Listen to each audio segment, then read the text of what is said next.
Hello, this is Hot Indonesia, and welcome to all of you watching us in Ho Chi Minh City. I'm Dalton Tanonak in Jakarta, and here is this week's HI Hotlist.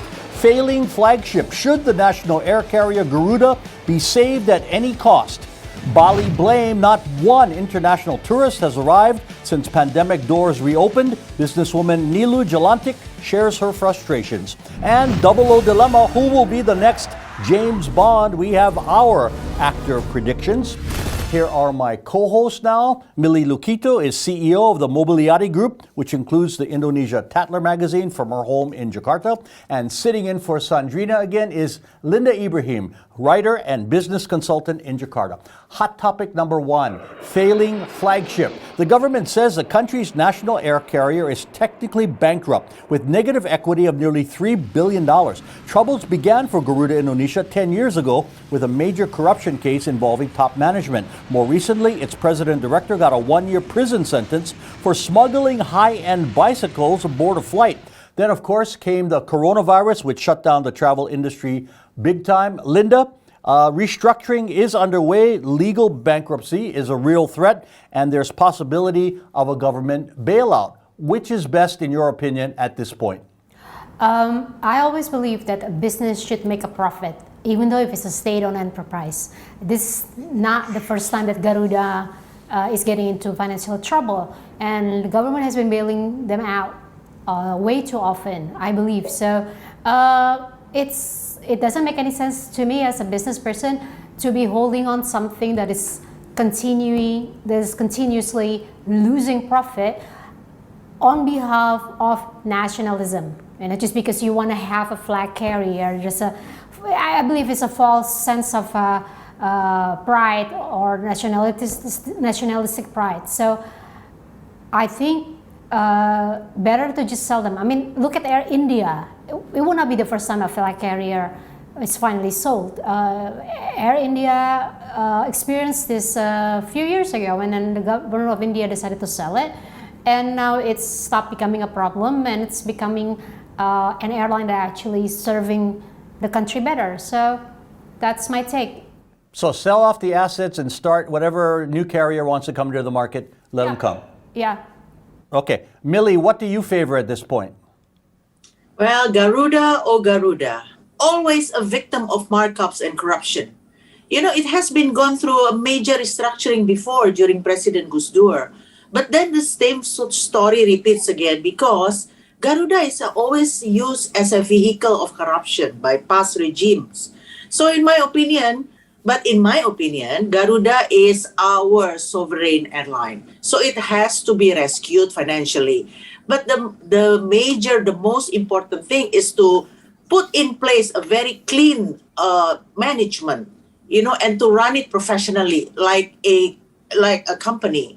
Because before, from before to today, it was run as a vehicle of, again, markups, corruptions, funding this particular regime, and so on.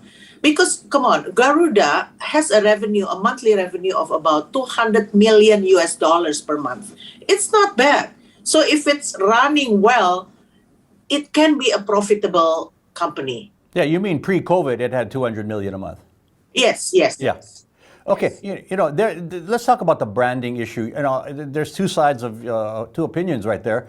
Garuda has built up a brand, and I want to talk about that more later. But is it really the brand? Is it the airline's name, or is it, the internal workings, the financial structure, the managerial decisions? Because business experts, some have said that they want to let Garuda fail, and that bankruptcy would require a deep examination of what went wrong. So Linda, let me ask you again, you touched on it earlier.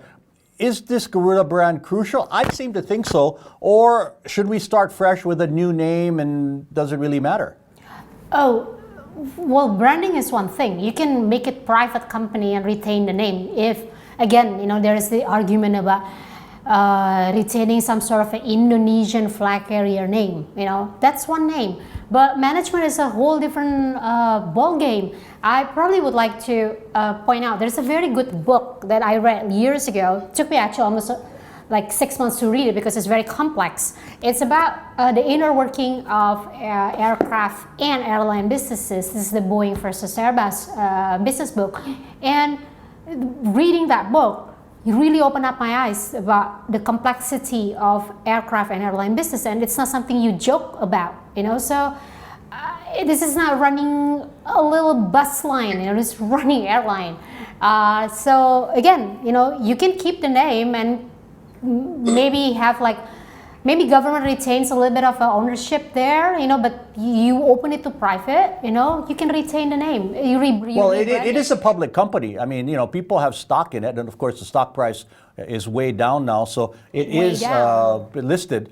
You know, I believe Garuda had taken its place among the world's better airlines before COVID-19 had hit. I do believe it had risen to a 5-star airline, as its promotion says. But now the carrier must cut its fleet. It must cut flights and cut workers to re-emerge. Millie, are you confident that Garuda, or whatever name emerges, can fly high again soon? Well, Garuda, in my opinion, is a symbol of Indonesia. That is its brand equity. So to rename itself to something else, or to put it legally bankrupt and then coming up again with a new airline carrier, you know, it's not as easy as that.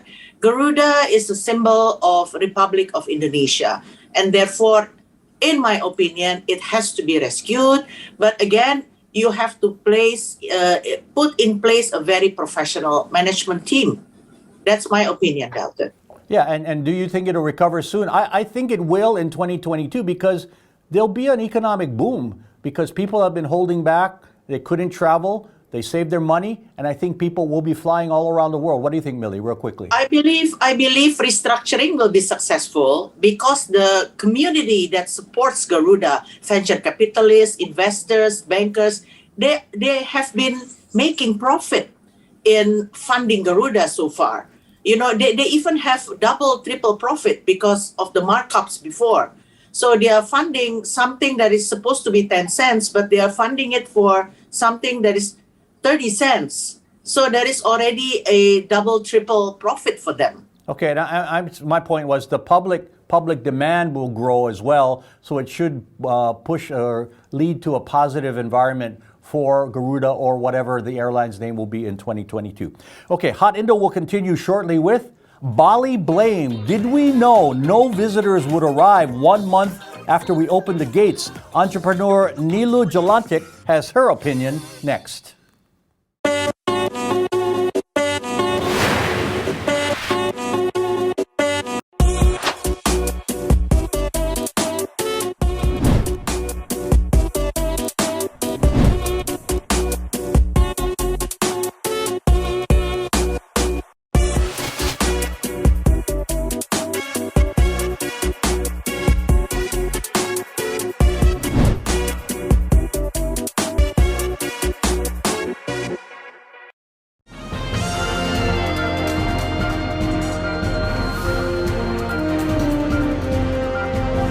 Saya ingin mengumumkan kerjasama dengan The Indonesia Channel. Saya mendorong semua entitas untuk bergabung dalam upaya ini dengan mempromosikan produk dan layanan mereka di platform digital yang unik ini.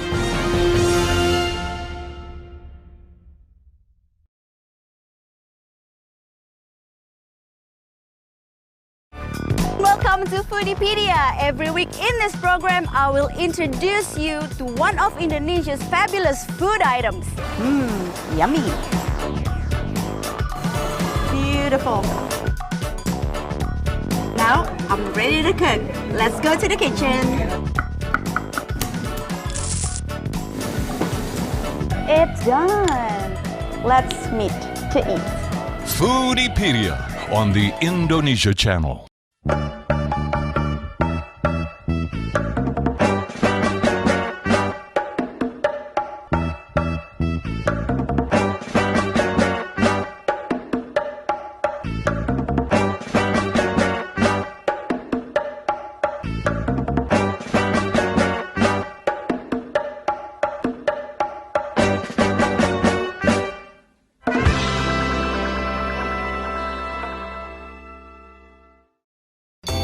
I'm Trần Minh Ngân of VCCTV Net Việt in Hanoi. I'm Thairat Thomya of Thailand's Thairat TV in Bangkok. I'm Monica Sambodet from the National Television of Cambodia in Phnom Penh. I'm Raymond Go of Malaysia's TV3 in Kuala Lumpur. I'm Glenda Chong of Singapore's Channel News Asia. I'm Raisa Chantami of the Indonesia channel at the ASEAN Secretariat in Jakarta. This is your weekly look into the dynamic Southeast Asia region. ASEAN Today on the Indonesia Channel.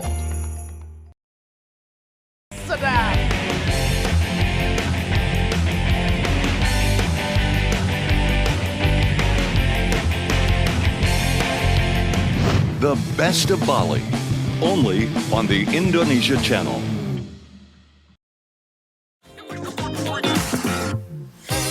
You're watching Hot Indonesia with Millie, Linda, and me. Here's hot topic number 2, Bali blame. It was 1 month ago this week when the government announced that international visitors were welcome again back to the resort island if they passed certain requirements. Among them, a quarantine period upon arrival now set at 3 days. But since October 14th, there have been exactly 0 foreign visitors, mainly because there have been no flights coming in from overseas, no flights, no visitors. Millie, was the October 14th reopening attempt just a PR attempt by the government?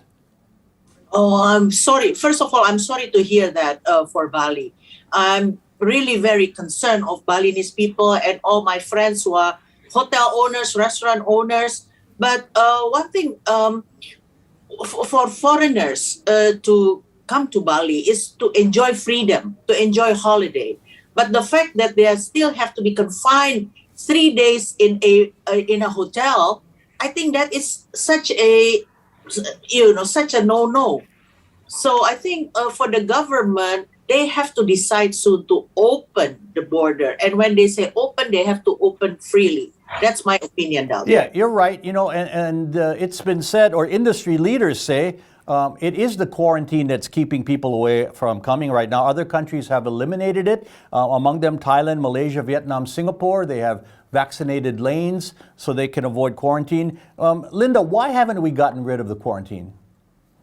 I think because we're not ready to do something as segregated as Singapore, when you have like a management to handle the vaccinated visitors and then the unvaccinated visitors. We're not ready to do that. I think so. That's why the government is just keeping it safe, to do quarantine. If we're being honest about it, we're looking at how our government is actually managing our own tourists returning from overseas. There's been chaos about the quarantine at the beginning or not quarantining. So I think they're just keeping it safe. Okay, let's get some input from the ground now. Niluh Djelantik is an entrepreneur and community activist. She is joining us now from Badung in Bali. Niluh, thank you very much. Let me ask you first, how frustrating has it been there since October 14th? As a positive person myself, I've been always telling my Balinese families that international tourism, they are beautiful to have, and this made Bali becoming one of the most famous destination. And but at the end of the day, as what we are saying in Bahasa, we cannot put our egg in one basket only, and with one frustration after and then the next frustration, and as you may aware that I've been voicing all the people frustration by criticizing the government, local government, and also the state government, and most of the time all our critique has been received, and then the law or the regulation is changed. But that is not the point.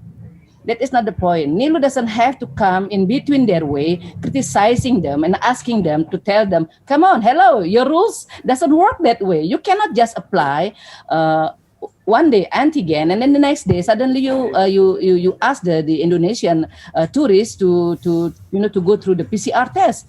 I mean, yeah, no, you're right. We discussed the changes and the uncertain regulations that have been put forth by the government. But my question was, since the 14th, when everybody expected this big rush, well, maybe not the people who know, but outside people thought, well, October 14th, Bali is open and no one has come. What do Bali people are thinking about that? Wow, it's crazy. We knew no one was going to be here. We don't trust our government anymore. we think they're just a joke, you know. I mean, everything that coming from their mouth, we just today. I mean, we give them such a big hope. We give them such a big trust at the beginning, and we keep on waiting and we keep on waiting. And I travel around the island to tell people like, be patient. You know, we get ready. This is like the war that we have to be in, the battle we have to be in, and if we have to do the jaga jarak, vaccination, pakai masker, washing your hand. Just do it. We distribute like hundreds of thousands of beautiful Niluh Djelantik face masks out of from our pocket, and just to be able to face what is going to be happening when Bali will be open. Millie, question for Niluh. First of all, the government's position is because they are trying to be very careful in managing the upcoming Christmas and New Year's holidays. So maybe there are inconsistencies in policies there. But after we are assuming safely we can pass the Christmas and New Year holidays, we assume that the government will really open Bali 100%. What do you think then will happen after that? I've been explaining all the time, even also to Balinese people, do not expect international tourism will come back the same way as it is before. We need to concentrate more on our own, on our own people. We have 120 million Javanese living just across the ocean from us. We concentrate on them. We learn about their taste. We learn about how we should treat them, and we cannot go back to the way because I received so many complaints from our Indonesian clients and also tourists, and the only person they can complain to is me. I mean. And they've been telling me like, Niluh, you know what? Many years ago, we used to come to Bali. We love Bali, but you know, we are not treated the same way as the Balinese treats the international tourists.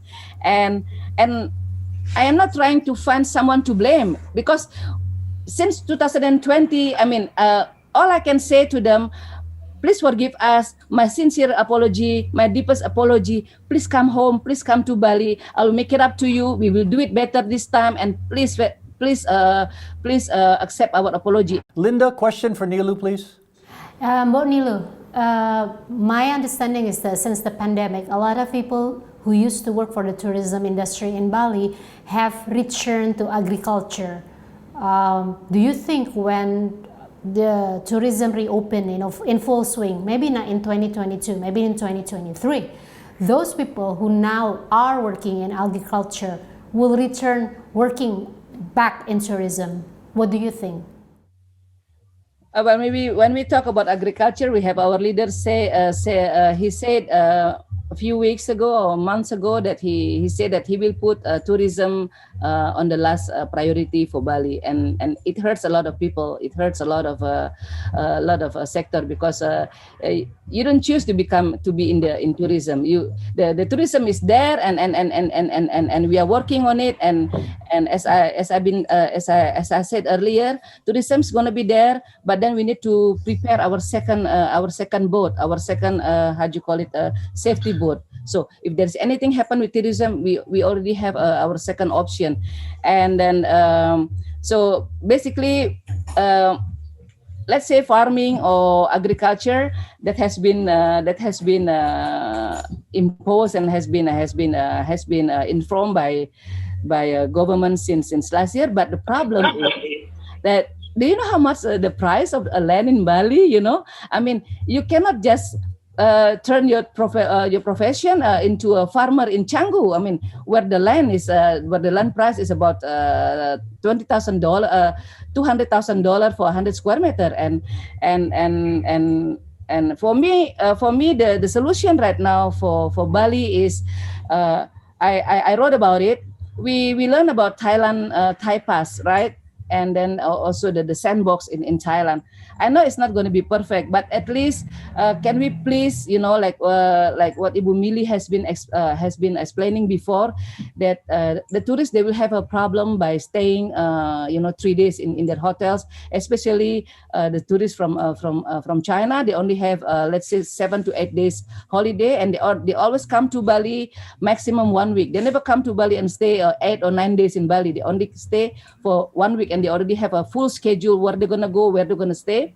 So Niluh, you would agree then that it's the quarantine rule that's basically keeping people from booking reservations right now? One of them, and also the inconsistency in applying in releasing one rule after the other. I mean, we learned that few weeks ago they have changed like one like 2 rules in 1 day, and we love our government, we respect our government, we are doing all we can to be their support, and but we cannot do it without their help, and the help is not only a matter of 5 kilograms of rice, or a matter of releasing one rules after the other, but opening another opportunities. That means this will involve other minister, and I've been explaining this in September 2020 to 5 minister. I told them already, this is the solution we can do, and like for example, we can. Yeah, no, Niluh, I understand, and we're getting a little off the subject, but again, the word is diversify your economy there, like other resort destinations who are totally dependent on tourism. When it's gone, you're in big trouble. So diversify your economy, and you'll be a little better off in times of emergency. Niluh Djelantik, businesswoman in Bali, thank you very much for your thoughts. Keep up the good work, and we hope to talk to you again. Okay, more Hot Indo is ahead. Who will be the next James Bond? We have our choices next.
Turner, and welcome to Yoga Bliss. Dropping your hands to the mat, just step it back and out and up to the sky.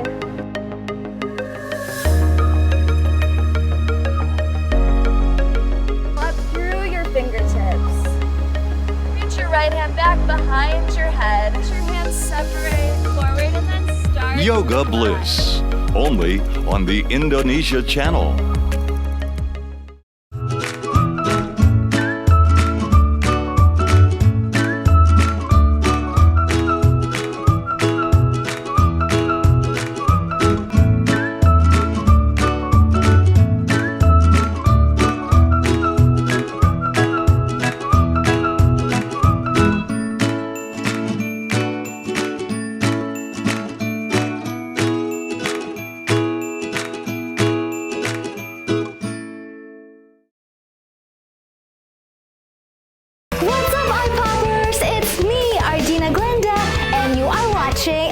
Playlist.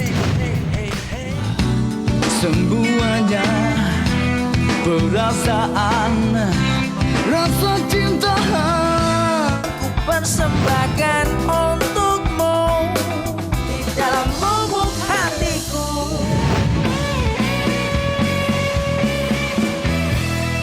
Tolong lihat aku dan jawab pertanyaanku. Bagaimana dengan pacarku? Ku tak mau selingkuh.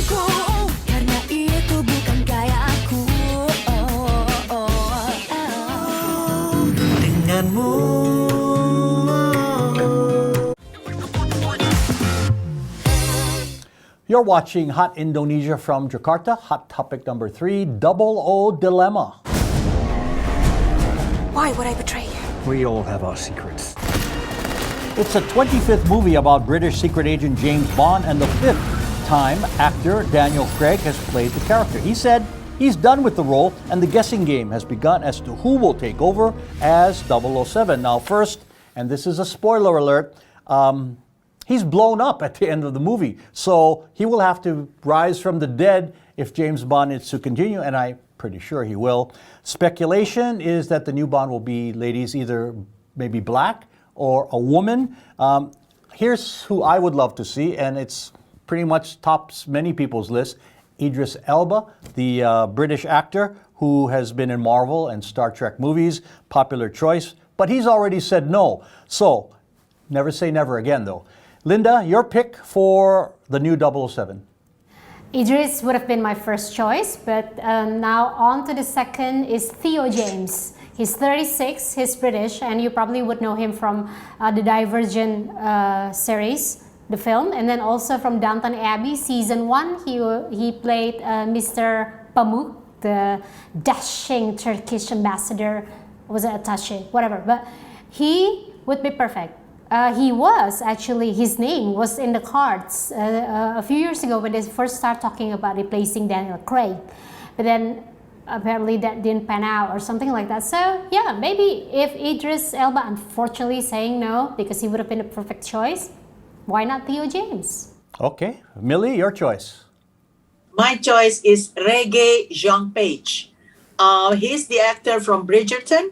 He's half English, half Zimbabwean, and he plays the Duke at the Bridgerton. Very handsome, suave, and very Bond.